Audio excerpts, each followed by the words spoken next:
Welcome to mastermind channel. आज हम करेंगे 12th क्लास का मैट्रिसेस चैप्टर का 3.1 का क्वेश्चन नंबर 7। स्टार्ट करते हैं क्वेश्चन नंबर 7 को।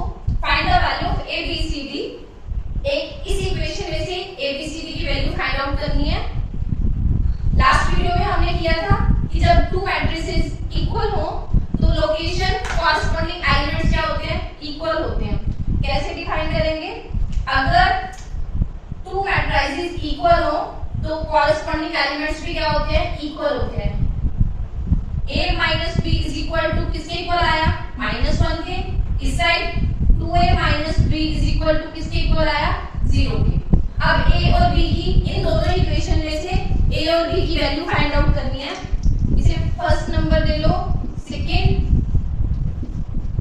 दो इक्वेशंस को सॉल्व करने के लिए हमने 10th स्टैंडर्ड में सीखा था कि एलिमिनेशन और सब्स्टिट्यूशन मेथड लगाना है।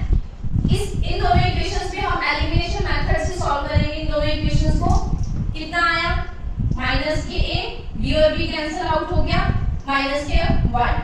माइनस और माइनस कैंसिल, a की वैल्यू कितनी आई हमारे पास, 1। क्लियर? अब a की वैल्यू 1 आई है तो इसे फर्स्ट और सेकंड में से किसी भी एक इक्वेशन में पुट कर दो तो कितनी आ जाएगी, वैल्यू पुट करो, पुट इन।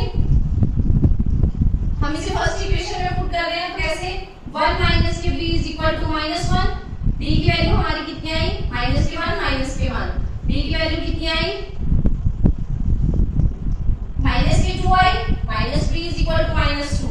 माइनस और माइनस कैंसिल, b की प्रॉपर वैल्यू कितनी आई हमारे पास, 2। क्लियर? b की वैल्यू कितनी आई हमारे पास, 2।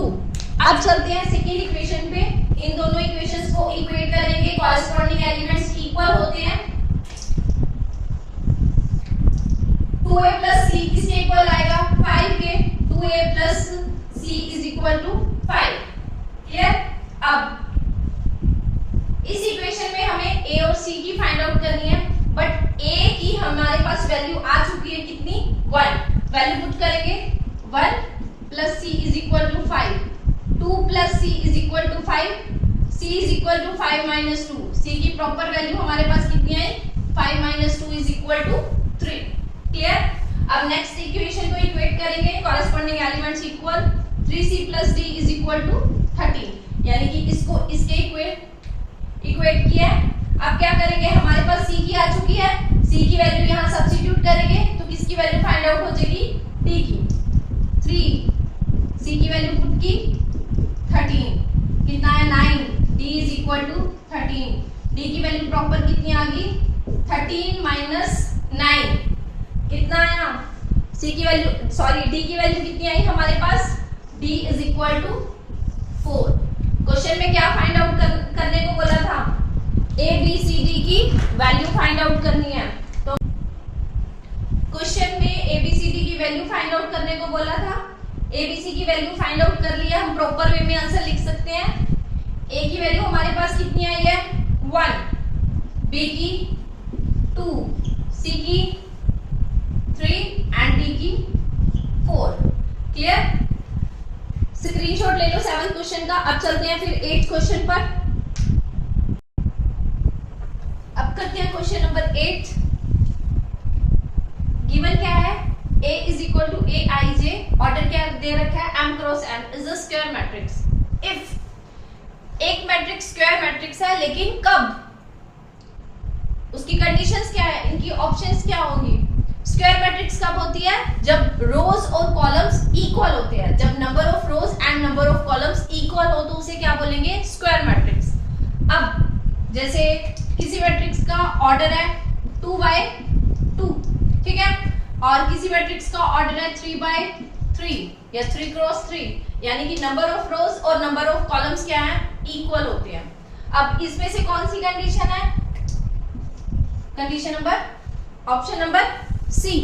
क्लियर? जिसमें रोज और कॉलम्स इक्वल हो, यानी कि m is equal to n हो। m is equal to n option number C में है ना। क्लियर? 8th question clear. अब चलते हैं नेक्स्ट पार्ट पे। अब स्टार्ट करते हैं क्वेश्चन नंबर 9। इस क्वेश्चन में हमसे क्या पूछा गया है, which of the given values x and y makes the following pairs of matrices are equal। हम हमसे इस क्वेश्चन में क्या पूछा गया है कि x और y की वैल्यूज कौन सी हो सकती है जिससे दोनों मैट्रिक्स ये इक्वल हो। क्लियर, x और y की वैल्यूज इन ऑप्शन में से कौन सी हो सकती है जिससे ये दोनों मैट्रिक्स हमारी इक्वल आ जाए। बताइए, हमें लास्ट क्वेश्चन में हमने बहुत सारे क्वेश्चन कर चुके हैं ऐसे, जब दोनों मैट्रिक्स इक्वल हो तो कॉरेस्पॉन्डिंग एलिमेंट्स क्या होने चाहिए, इक्वल। स्टार्ट करते हैं, पहले कॉरेस्पॉन्डिंग एलिमेंट्स इक्वल करके देखते हैं। सबसे पहले 3x 7 is equal to 0, 3x 7 is equal to 0। तो x की वैल्यू हमारी कितनी आएगी यहां से, x is equal to 7/3। Clear, ये देखो ये कैलकुलेशन हमें आती है।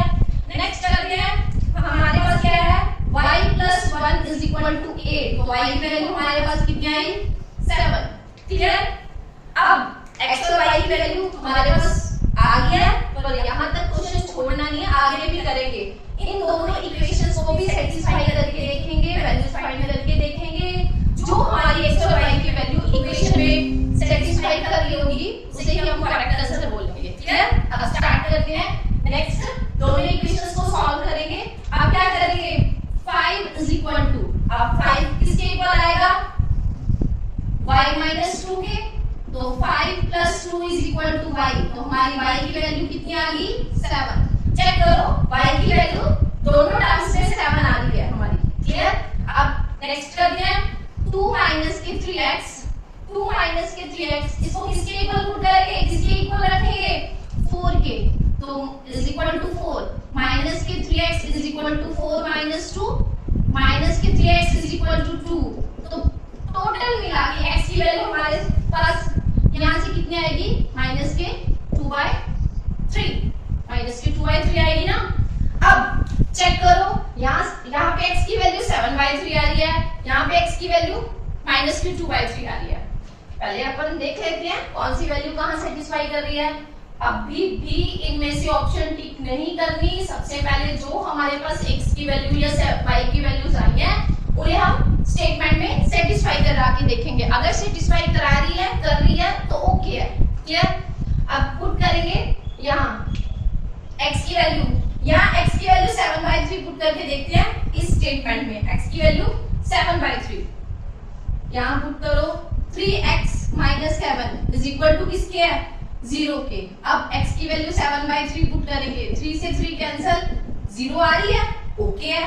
क्लियर, अब x की वैल्यू यहाँ भी पुट करके देखेंगे, 2 minus के 3 7/3 पुट करके देखिए, x की वैल्यू यहाँ कितनी पुट करनी है, 7/3 पुट करनी है, तो कैंसिल आउट करके यहाँ बनना कितना चाहिए, 4। पॉसिबल है 4 बन रहा है हमारा, नहीं। क्लियर, यानी कि ये वाली वैल्यू हमारी सेटिस्फाई नहीं कर रही। क्लियर, अब चलते हैं हम वैल्यू पुट करके देखते हैं। x की वैल्यू -2/3 पुट करो, यहाँ x की वैल्यू 2/3 पुट करेंगे तो क्वेश्चन नॉट अराइज, हमारा 0 आ जाए, नॉट पॉसिबल।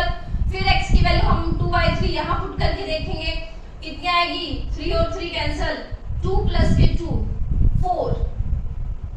वैल्यूज पुट करके देखते हैं। अब यहाँ पे -2/3 पुट करेंगे, 2 as it is, -3 value put करो, -2/3 कैंसिल, 2 प्लस के 2 is equal to 4। ठीक है, अब दोनों वैल्यू सेटिस्फाई कर रही है, ये वाली इक्वेशन इसमें सेटिस्फाई कर रही है, ये वाली वैल्यूज इसमें सेटिस्फाई तो कर रही है पर ऊपर वाले में नहीं कर रही, और 7/3 इसमें सेटिस्फाई कर रही है, नीचे वाले में नहीं कर रही। तो x की दोनों वैल्यूज करेक्ट है, नहीं, इनकरेक्ट है। तो ऑप्शन में से क्या आएगा, not possible to find. Clear है, x की वैल्यू को सेटिस्फाई नहीं कर रहा, तो ऑप्शन नंबर कौन सा है, बी ऑप्शन है, not possible to find. Clear है, चलिए आप नेक्स्ट क्वेश्चन पे स्क्रीनशॉट ले लो, नेक्स्ट क्वेश्चन करते हैं। फिर